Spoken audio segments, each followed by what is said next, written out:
Hello friends, स्वागत है आपके अपने चैनल नेक्स्ट क्लासेज पर। आज मैं आपके लिए एक बेहद इम्पोर्टेंट क्वेश्चन अप्लाइड मैकेनिक्स का लेकर आया हूं, जो आपको एग्ज़ाम में आने की इस क्वेश्चन की लगभग 90% से एबव गारंटी है।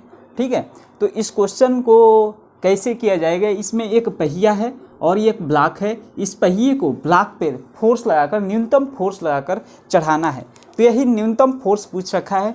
इसकी जो सेंटर से हाइट दे रखी है यहाँ से 50 सेंटीमीटर, और ये ब्लॉक की हाइट दे रखी है 10 सेंटीमीटर, और ये पहिए का भार दे रखा है 50 न्यूटन। और कुछ दे रखा है क्या? नहीं, बस इतना दे रखा है। और हमें फाइंड करना है न्यूनतम फोर्स क्या लगाना चाहिए। तो हम देख रहे हैं कि यहाँ पे जो पॉइंट बी है, यहाँ पे हमें थोड़ा सा मतलब चढ़ाना है। तो पॉइंट तब हमें क्या करना है, मान लीजिए यहाँ पर हम फोर्स हमें अब लगाना है। न्यूनतम फोर्स के लिए हमें कुछ इससे किस एंगल पर लगाना है, तो हमें अल्फा एंगल पे लगाना है। न्यूनतम फोर्स पी हम मान के चलिए कि लगा रहे हैं। तो हमें पॉइंट बी से हमें अधिकतम जो दूरी चाहिए, अधिकतम दूरी होगी तभी ये न्यूनतम फोर्स लगेगा। तो अधिकतम दूरी क्या होगी? इसकी रेडियस होगी। ठीक है, इसकी रेडियस होगी। और यहाँ से हम परपेंडिकुलर यहाँ पे डालते हैं। ठीक है, परपेंडिकुलर यहाँ पर डालते हैं, तो ये अल्फा है। तो आपका ये भी एंगल जो होगा आपका अल्फा होगा। बातें समझ में आ रही है क्या? देखिए यहाँ पर हम इसको एन मान ले रहे हैं और इसको ओ मान ले रहे हैं। ठीक है, इसको एन और इसको ओ।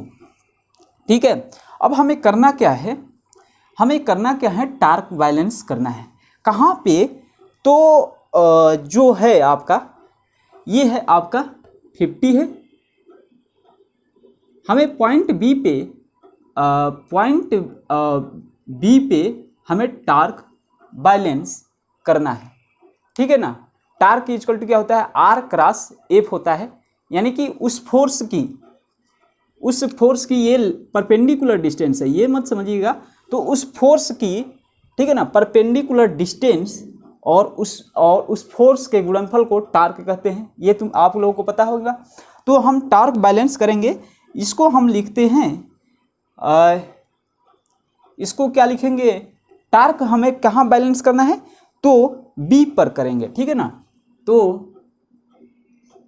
टार्क बैलेंस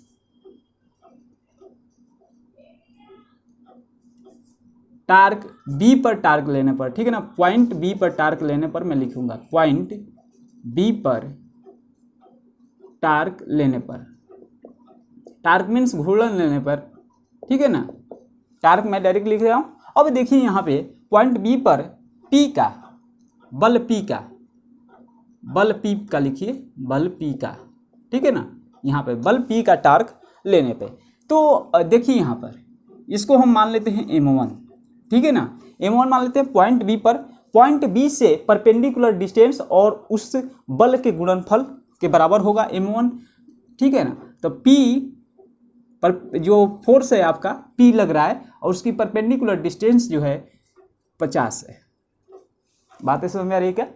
ये आपका एक टार्क हो गया। इसे हम टाउ से भी इंडिकेट करते हैं और m1 से भी m से भी इंडिकेट करते हैं। बातें समझ में आ रही है क्या? आप कुछ भी लिख सकते हैं।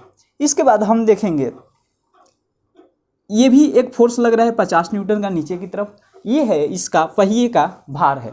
तो इसका भी हम बैलेंस करेंगे पॉइंट बी से। पॉइंट बी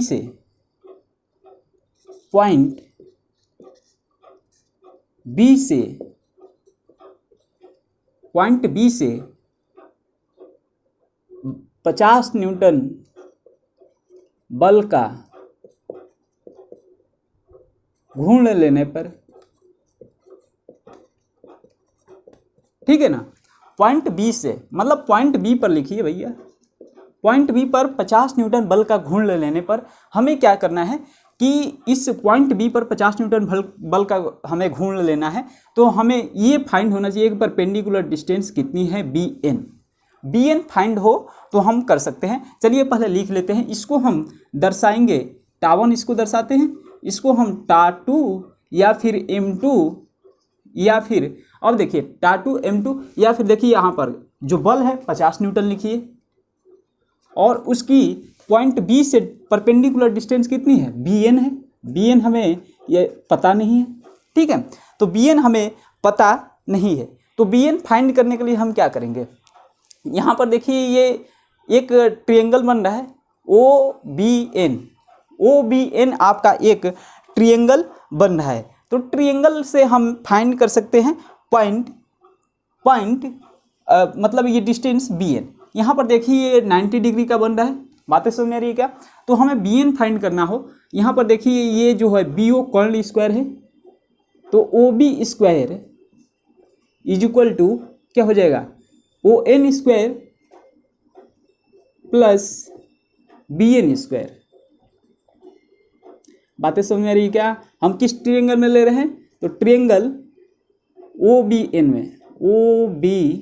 में, ठीक है, ट्रायंगल OBN में हम ले रहे हैं। अब देखिए यहाँ पे OB स्क्वायर क्या है, OB तो त्रिज्या है, रेडियस, तो रेडियस जो है 50 सेंटीमीटर है, तो 50 सेंटीमीटर का हम स्क्वायर करेंगे, 50 का square is equal to ON क्या है आपका, ON कैसे निकलेगा, तो ये टोटल डिस्टेंस है 50 और ये है आपका 10, ये आपका 10 है, तो ON निकल जाएगा, 50 में से 10 घटा देंगे। बातें समझ में आ रही है क्या।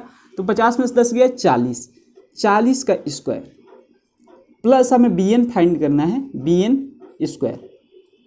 Direct simply BN square is equal to 50 का स्क्वायर कितना हो जाएगा 2500 और 40 का square 1600। Direct simply BN is equal to root में क्या हो जाएगा 900। डायरेक्ट सिंप्लाई यहाँ पर जो होगा आपका BN 30 हो जाएगा, ठीक है। अब हम देख रहे हैं कि अगर यहाँ पर दोनों टार्क ले रहे हैं तो टार्क M1 टार्क यानी कि टार्क 1 और टार्क 2 आपस में बराबर होने चाहिए, तभी ये घूर्ण करके ऊपर चढ़ सकता है, ठीक है ना। ये आपस में बराबर होना चाहिए, आपको पता होना चाहिए कि दोनों का घूर्णन सेम लगेगा टार्क बी पॉइंट पे, तो हम आपस में बराबर कर देते हैं। Torque 1 is equal to torque 2, या फिर लिख सकते हैं M1 बराबर M2, ठीक है। तो अब यहाँ पर देखिए M1 बराबर M2 लिख दिए, P इंटू 50 लिख दिए is equal to 50 into BN लिख दिए, और BN का हमें फाइंड है 30 है। बातें समझ में रही क्या, BN हमने फाइंड करा 30। अब देखिए यहाँ पे P का वैल्यू हम आसानी से निकाल सकते हैं, P इज इक्वल टू क्या होगा 50 इंटू 30, 50 इंटू 30 अपान में 50, क्रॉस मल्टीप्लाई हमने कर दिया है। यहाँ पर देखिए यहाँ पे 50 अपान 50 ये कट गया, डायरेक्ट सिंप्लाई P का जो वैल्यू आया आपका 30 न्यूटन आ गया। बहुत ही आसान सा क्वेश्चन था, ठीक है। तो ये आपका क्वेश्चन रहा, और ये क्वेश्चन जो आ सकता है 90% से ऊपर गारंटी है कि ये आपके एग्ज़ाम में आ सकते हैं क्वेश्चन, ठीक है। तो फ्रेंड्स मिलते हैं अगले वीडियो में, तब तक के लिए धन्यवाद, जय हिंद।